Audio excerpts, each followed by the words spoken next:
Good morning, good morning. I hope everyone's doing great today. It's Tuesday. Like always, and like this whole month, we've been going over organized planning. Organized planning, we've been breaking it down, and here on, I believe it's the 28th, we'll be, I don't want to lie to you. I believe it's the 28th, right, Zach? I'm the one that, 29th. Okay. I don't know why I don't know that. That's the new one. Okay. Well, we have a seminar coming on this month, and it's literally this Thursday, and we invite everyone to come join us at this seminar. We usually take organized planning as a brush on the shoulders, right? But organized planning is such an important key point to getting to your goal. It's not just, boom, you want a goal, then bam, you got it, right? There's a lot that goes in depth with it, and it's figuring out why you want it, right? The why is your desire to go and do it, to go and do the things that are hard. And that's where organized planning comes in. That desire, when organized, right? So all these will come in together, organized planning, desire, faith, all the will to do it, all these key points will come together as one, and it brings you to that goal. Now, that desire will bring you to doing the things that are hard that you decide to organize to get to that goal. So your action moves, right? We'll go into action moves too. A lot of times we get stuck in the actions, the everyday actions. Sometimes they aren't good for you. Most of the time, they aren't good for you. If you are still working with the same mindset, chances are you're going to continue to still have the same habits. Now, when you set a goal and set something that's outside of the comfort zone that's going to force you to grow, you're going to have to set new habits. And this weekend, I was gifted the opportunity to speak. And it really helped me step out of the comfort zone. And I do already, but this was majorly out of what I know, right? And so this was a big opportunity for me. And I organized everything to get to where I wanted to be during that class. And I didn't have everything perfect. I just knew I can't chicken out. I'm not one to chicken out, but I have to do it. Not for anyone else but me, right? I had to do it. Not only that, but this is an opportunity to allow my story to help others. So it was a big opportunity. But I had to put together a format to make that somewhat successful, right? I'm jumping out in the deep end, and I've never done it before. I've done somewhat of that. I build the seminars, I build the slides, the workbooks for these seminars. And if anyone of you have attended, you would see that we build a lot of slides and we build a lot of content. And to get there there's background work that I do to make these things successful. And I had to do a lot of background work. And that was perfecting my slides, perfecting my outline, perfecting a workbook that these individuals could use and utilize. It's a workbook that I'm giving them and I'm teaching them, right? But when they leave and when they go home to what they know, this workbook I designed to break down their everyday, to break down what they do throughout every day, right? Because there's 6:30, right? Then there's 7, then there's 7:30, then there's 8, then there's 8:30. There's 30 minutes in each, there's 30 minutes in each hour, okay? And a lot of times we just let time fly. We sit on our phones scrolling through TikTok, right? TikTok. I don't know what else. Facebook, Instagram. We scroll through all these apps and we let time fly by. We let time fly by. And then we want to call Our weekends are me days, right? Those are my day. That's my day. Me day, right? It's your me day, but you're not working on yourself. That's the scariest part, and that's what I made everyone aware of.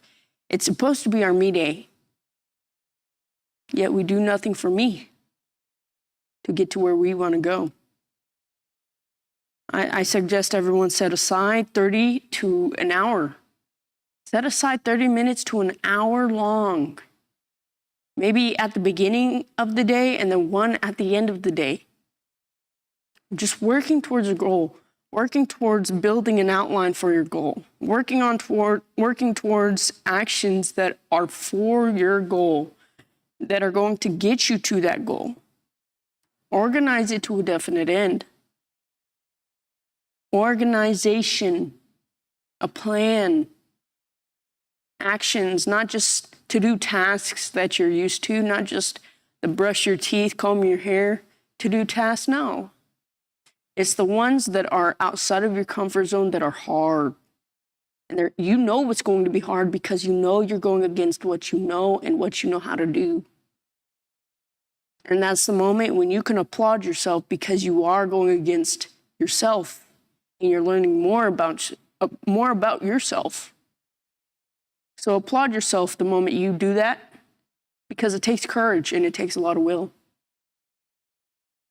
But if you never do it, those me days aren't really worth it because you're slowly tiptoeing to death. And that's the scary part you have to understand. It's been a year. It's been 20 years. It's been 30 years. We're around the same amount of we're around the same days that we've been living, the same year and past years that we've been living it. It's not comfortable. It's the same thing. But something I wanted to give out to y'all and share with y'all and come to our seminars. Come to one of our seminars, check it out, see what we do, see how you could utilize it to help you and what you're wanting to be fulfilled in life. We all long for something more, and organizing it and doing it on purpose is going to be your best bet. Don't just exist and pick the easy happiness, right? I like to call it easy happiness. It's the cheap happiness. It's cheap because it's for that split moment, for that split time. Then the happiness goes bye-bye. You want to invest in the long-term happiness, right? So come to our seminar this Thursday. See what you think about it. We have one coming in July. I believe it's 27th in July. And if you can't come to this one, come to that one. But the time starts now, not later. Trust me. Just trust me. But we'll get started in our class and get started in this video and see what you take out of it. We've been going through a lot of it this week in Scaling for Life class. That's another class you can attend and try it out for 14 days or whatever and see if you like that too. It's all about repetition. Alrighty, guys.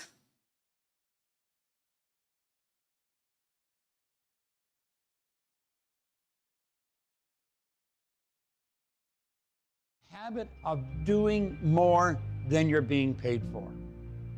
You know, that is probably one of the greatest lessons that I learned in all of Napoleon Hill's material.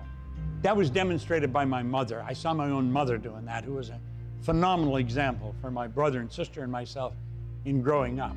She was just a great example. She always went the extra mile. She always did a little.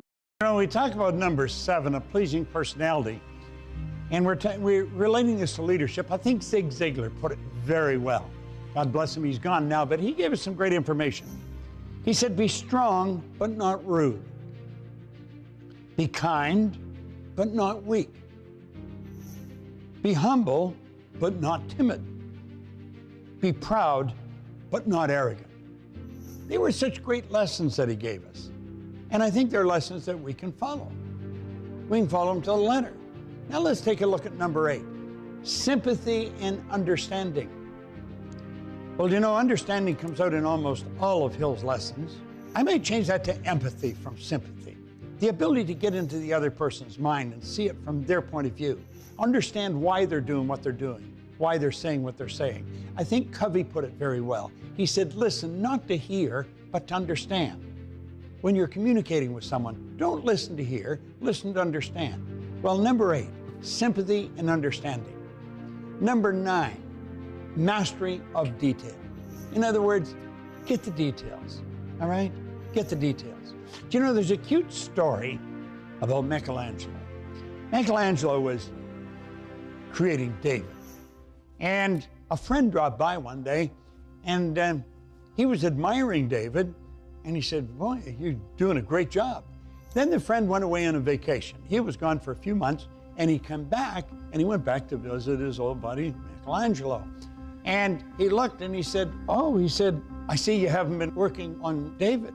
He said, I haven't been working on him. He said, I worked on him every day that you were gone. He said, I fixed the fingernail on the right hand. I fixed the nostril, the left side of the nostril. I got both eyebrows totally straightened out. And the toes, I've got the toes perfect. Well, the guy said, yeah, he says they're trifles. Michelangelo looked at him, he said, well, they may be trifles, but let me tell you something. Trifles make perfection, and perfection is no trifle. And it ties into mastery of detail. See, Michelangelo, he was a master of detail. Number 10, willingness to assume full responsibility. Without question, everyone should take full responsibility for their life, for what they're doing, for the results they're getting. And if you're going to be a leader, you've got to take full responsibility for everything that happens under your leadership. And sometimes it may not be what you're doing. This is very, very important. Number 11, cooperation. Where there's no cooperation, there's no harmony. Where there's no harmony, what did Carnegie say? He'd make room for a person that brought the harmony. You've got to have cooperation. There's got to be cooperation between you and the people you're leading. And we've got to understand how to do that. And we're going to find that the other 10 attributes that we're talking about here will probably bring that cooperation right up to the surface. These are important points. They're important points for you to really pay attention to. I would review this often. Maybe take and write each one of them out on a slip of paper. Put it in your pocket, carry it around with you. Just bring it out, keep reviewing it on a daily basis. I wanted to stop it there, guys. I believe we started it in the middle, so you won't get all the 11 attributes. But I want to touch on some. That way, y'all take in a little bit of how you could become a leader, not only a leader, but better at what you do, and really start guiding your life on these couple of attributes that has been given to you. The first one was doing more than expected. A lot of people don't do more than expected. A lot of people just do just enough. Now here's the biggest part. Everyone wants financial freedom. Everyone wants financial freedom. But you do just enough. Just enough. And that's reflected back onto financial freedom, right? That's reflected back onto money. You get just enough. Do you see where I'm coming at? By doing more than expected, you will end up receiving more than expected. Not only that, but the individuals that do more than expected, they choose to do it. They choose to do more because they know that they feel fulfillment in it. And maybe you're not doing more than expected because maybe this is what you're working in or what you're doing, it's not something fulfilling. You don't have desire to go and do more than expected. It's just a job. You have to figure out what you want to do and go all the way with it. Don't do just the bare minimum because you'll end up getting just the bare minimum. So this is a big key point because me, myself, I've always done more than expected. And I will continue to do more than expected because I don't want to. I want to leave people better than I left them, right? I want to leave things better than I left them, right? Because I know I'm doing something right. I'm not like everyone else, right? I don't want to be like everyone else. I want to do big things. And if I keep thinking like everyone else and their mindset to just get enough,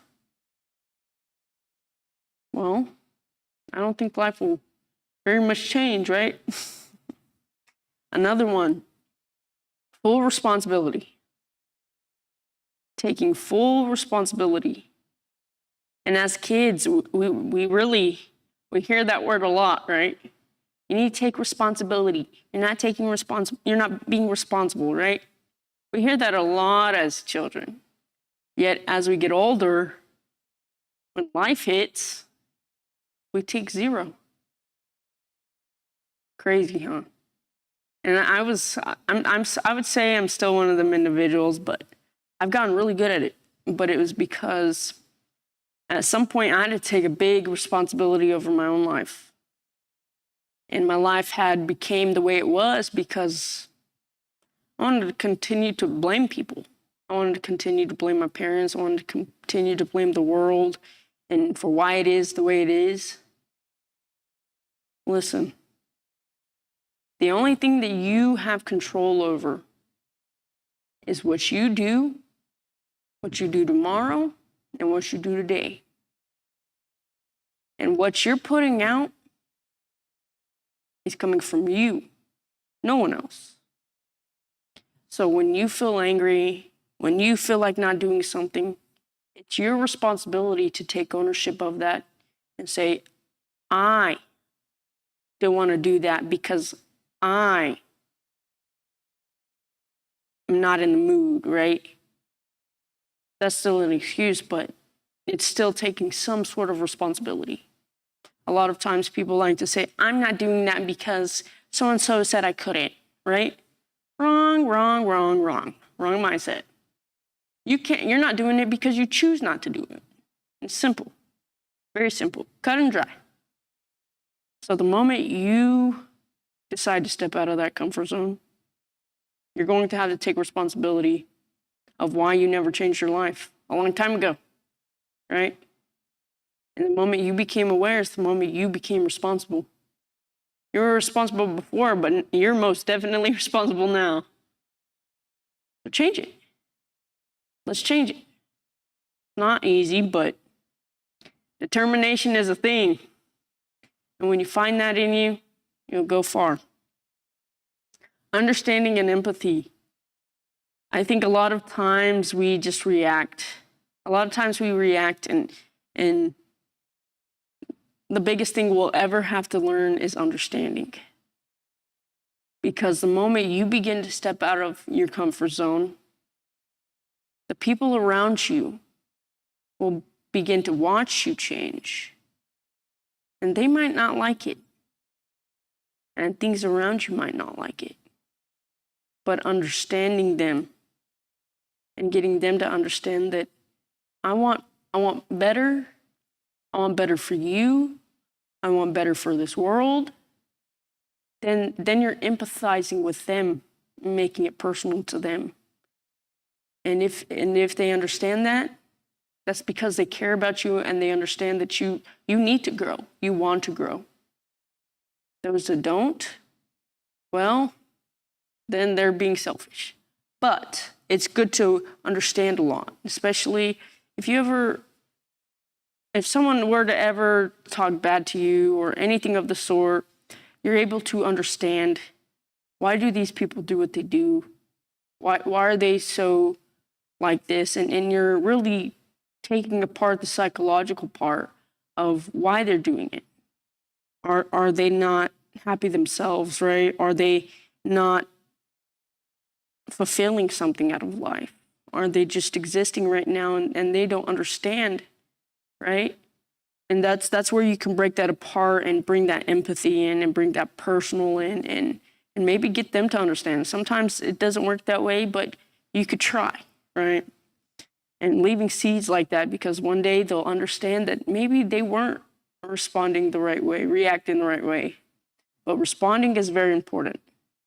Responding and just, like my father likes to say, touching lightly. You know what I mean? When you touch lightly and just respond and observe, then you're just gathering knowledge. You're gathering knowledge, and you'll be able to piece everything together later on. You're not becoming too emotionally involved with it towards where it's causing you to get angry or anything of the sort. You know what I mean? Mastery of detail. Now that's a good one. I see Abraham's on. Is that Abraham, Zach?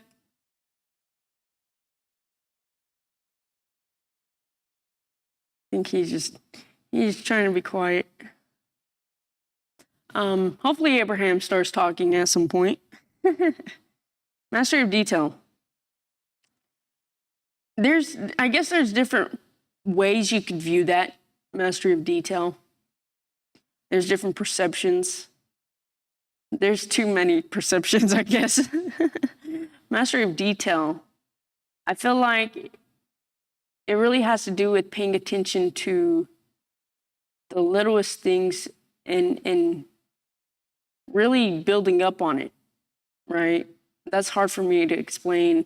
Abraham will need to explain that one better than I can. He's been doing this a lot longer. I need to study a lot more. But we'll go to the next one. Yeah, we've went over willingness to take full responsibility. Cooperation. A lot of times in work, we have to cooperate, right? I think the best way that makes a company successful is that cooperation, because then you're working in harmony with each other.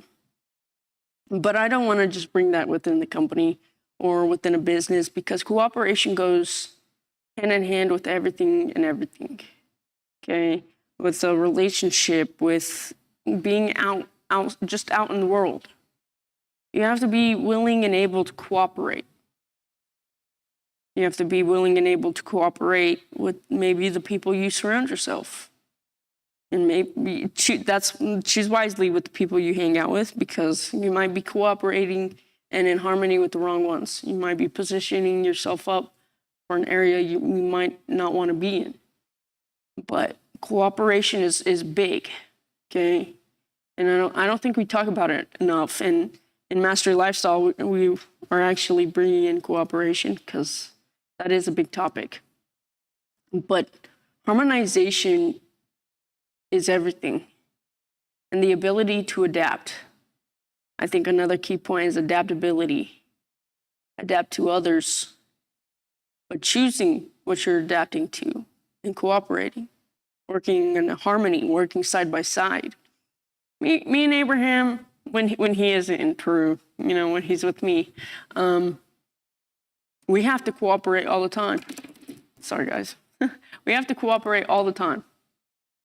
Even when we have our bad days. Abraham doesn't really have bad days. I crack him up all the time. But we cooperate all the time. Even when we have disagreements. We'll choose to agree to disagree sometimes, you know what I mean? And then we'll end up coming back together and talking about the situation again. Well, you might be right, you might be right? And so we're having to cooperate to understand certain models, because my dad owns multiple companies, which I also call him Abraham. He owns multiple companies. And in order to figure out the best models that work, we've had to try many times to build models that work, and it's been hard. But the perseverance has brought us to where we are today. And we've had to cooperate with each other to see what worked and what didn't. And sometimes he had ideas that I didn't like, and I had ideas that he didn't like.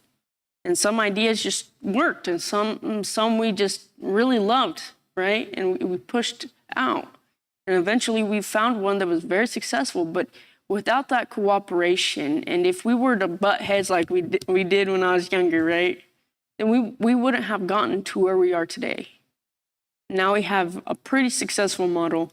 I feel like we're still missing a key piece in there that might actually drive this to the roof. But it's by harmonization of people and ideas and how we can make something successful and mastermind. That's when that cooperation becomes beautiful, okay?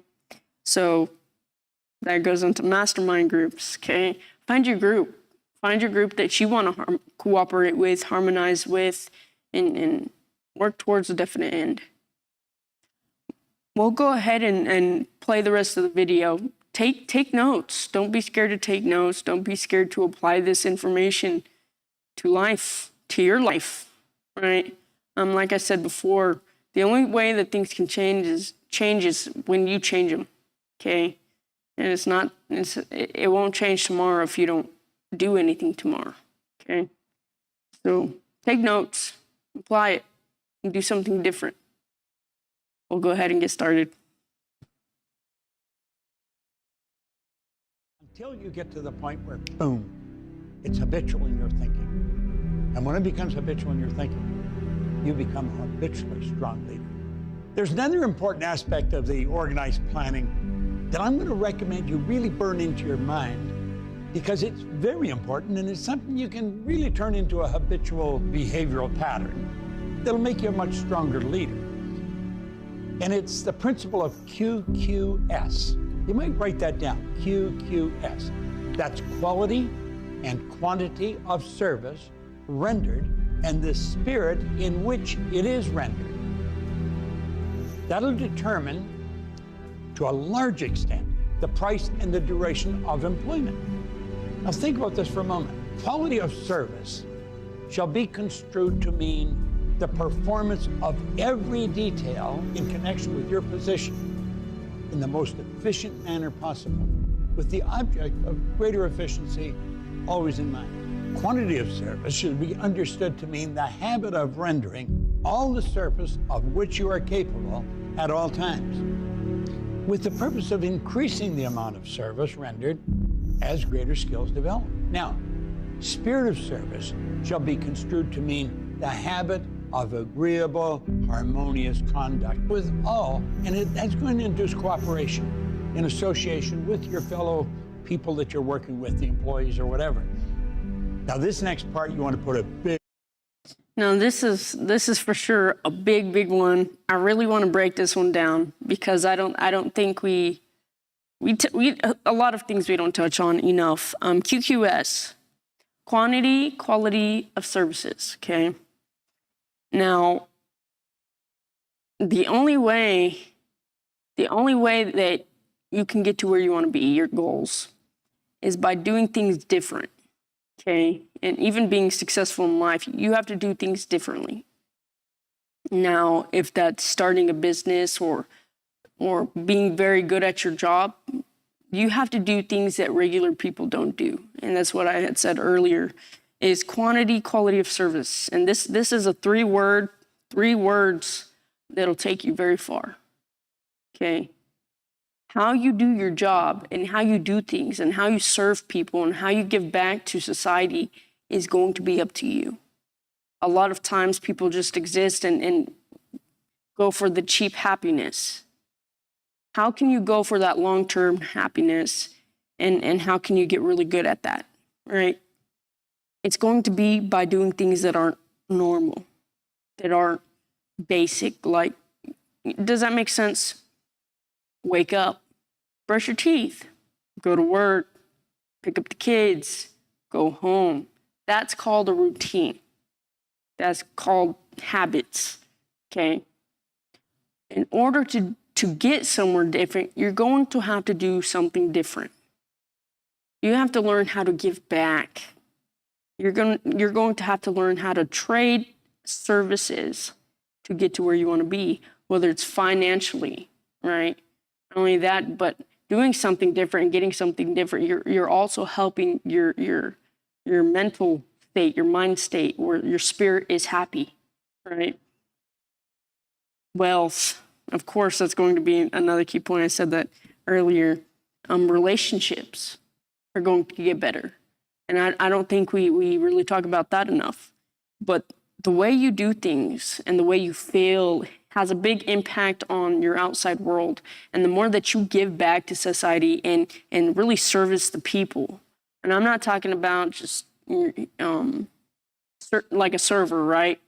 I'm talking about like trading services, how good you get at trading services. And that could be a job, not a job, but I mean, it's salesman. That's trading of services. You can get really dang good at it.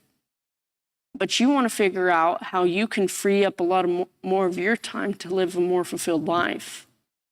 You can do investments. That's a very big key one. How could you invest? Now, the first start is investing in you.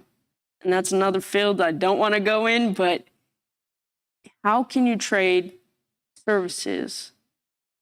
And how can you be happier with that? And you really have to decide what makes you happy and how you could turn that into something that could service people and help people and really draw the best you out of you, right? Or spirit, right? So make sure you write those 3 words, QQS, quantity, quality of services. Okay? Write those words down.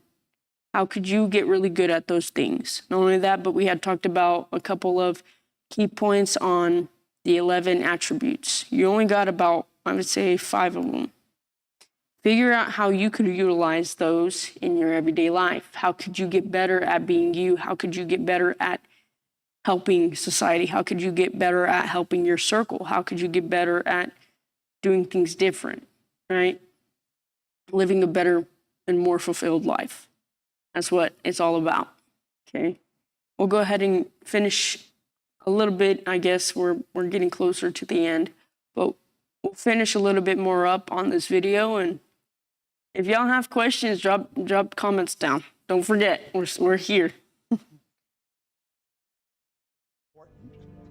Stamping your mind about it on self-analysis, our personal inventory. Let's take a look at what is going on inside in our life. You see, ultimately the results I get are going to be determined by what's going on in Bob's mind. It's going to be exactly the same as you. Self-analysis of personal inventory is vital. I think this is probably why Napoleon Hill did a respectable amount of research into this area.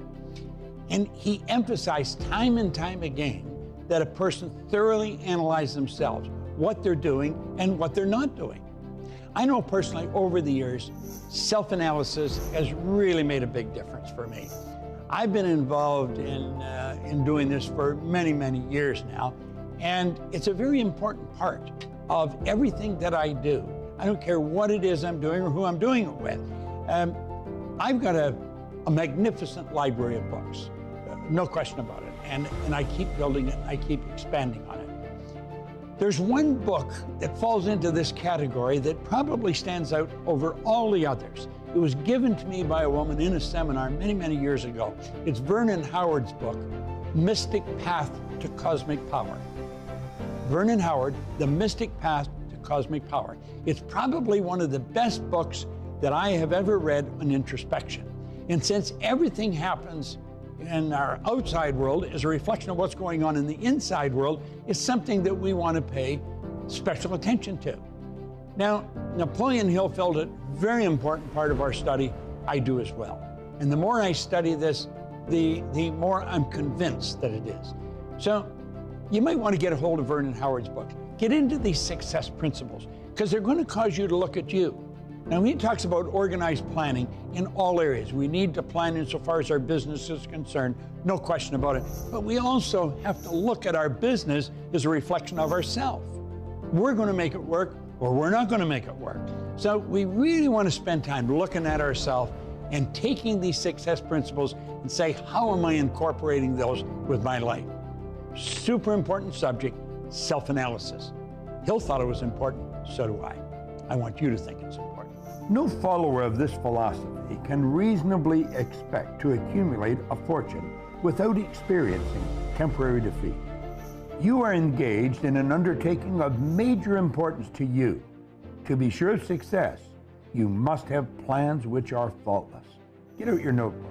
Write organized planning in capitals at the top of the page. And then I'm going to use this principle in the following way. And then finish that sentence in your notebook. Alrighty, guys. So, self-analysis. That's a big one for me, because a lot of times we do exist in the human, okay? We exist in the human form, in the emotions, in the five senses, and it is very, very, very, very important to self-analyze. How do you walk? How do you talk? How do you act? Am I acting the way I need to be for me, right? Am I acting, like people like to say, out of character? Am I acting to react? Sorry. Self-analysis is very, very important. And the only way I feel like you can get anywhere successfully and fast enough is if you're continuously self-analyzing yourself every day, every week, every month. That's how you figure out how much you're moving. How much are you changing your life? How much are you changing you for you? And that'll allow you to determine a lot. Self-analysis. Am I still not in control of my emotions? Am I still reacting to the outside world? Am I still just existing in life? Am I feeling fulfilled? What do I want? The big key questions. Big key questions that I feel that everyone should ask. Everyone should ask, but very few ask. Very few analyze, right? Very few do. But the ones that do, the ones that are always self-analyzing themselves, are the ones that are always looking for self-growth. And the more that you look for self-growth, the more that you'll find self-growth, and the more that you'll start seeing your outside world shifting. But if you never look for change, you'll never get change. And if you never do the change, you'll never get the change. Okay, so self-analyze. Where am I at today? And is where I'm at today something I want to live? Okay? Is where I'm at today fulfilling me? Is the house that I'm living in fulfilling me? Is it the house that I want? Is the car that I have right now, is that fulfilling, right? Are the people I'm around, is the zip code that I'm in fulfilling me? Am I really living a more fulfilled life? Or am I just accepting the bare minimum? Simple, but big questions. Simple, but big questions you must ask yourself. And if you're not able to answer them, you need to go write all these things down and you need to go self-analyze. Otherwise, like we were talking about earlier, we're going to keep continuing to live the same day over and over. And we don't like that. Pretty boring. You have to fear going backwards and staying the same more than the fear of going forwards, I'll tell you that.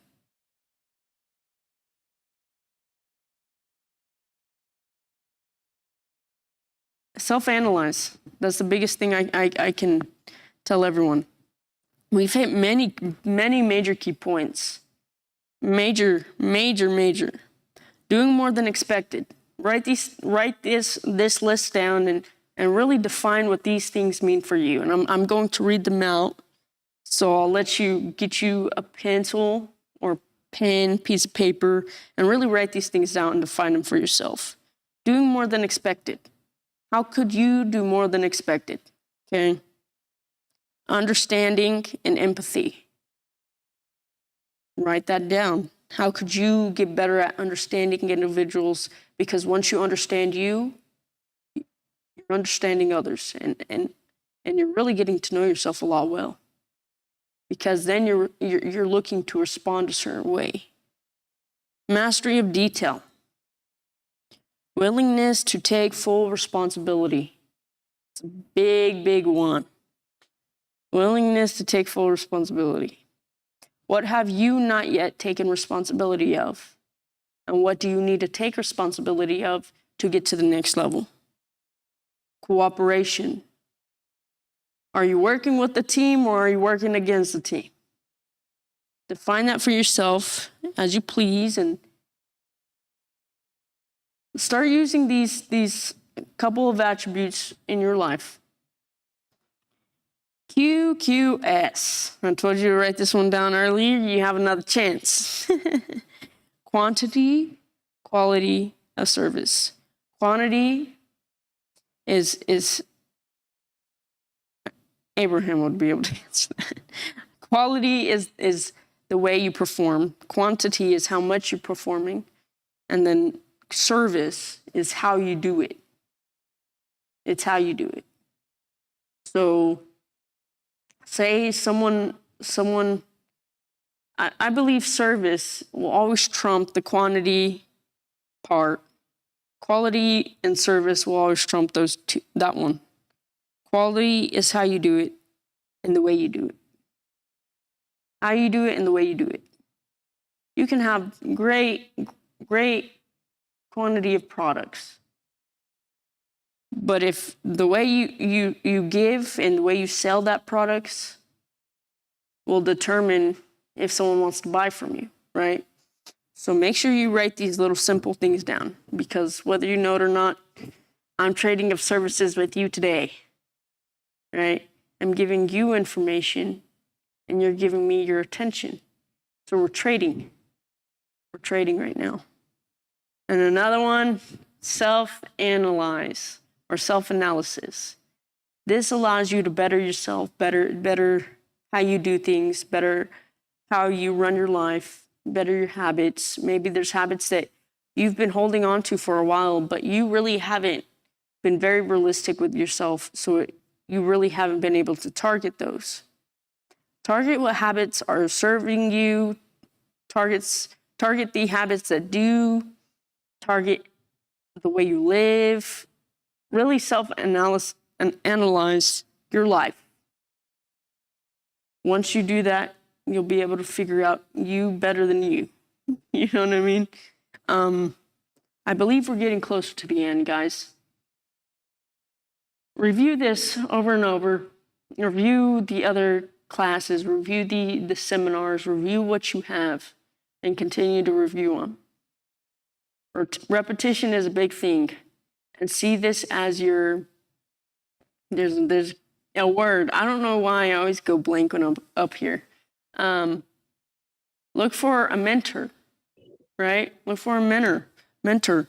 And this could be one of yours. Just watching the videos.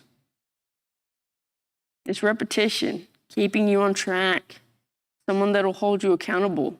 I'm your accountability partner. And every day you watch it, it's me telling you, get back on track. What are you doing? Right? So watch these every day. Stay on track, and we'll talk more. I believe Abraham will be coming back this week or next week. So come attend our seminar. If not this month, we have one coming up next month in July. I won't give you the date exactly because I'd probably give you the wrong date. We'll also have it on our social media, our flyers that we put up every month. We'll talk more, guys. Thank you, guys. Have a wonderful day.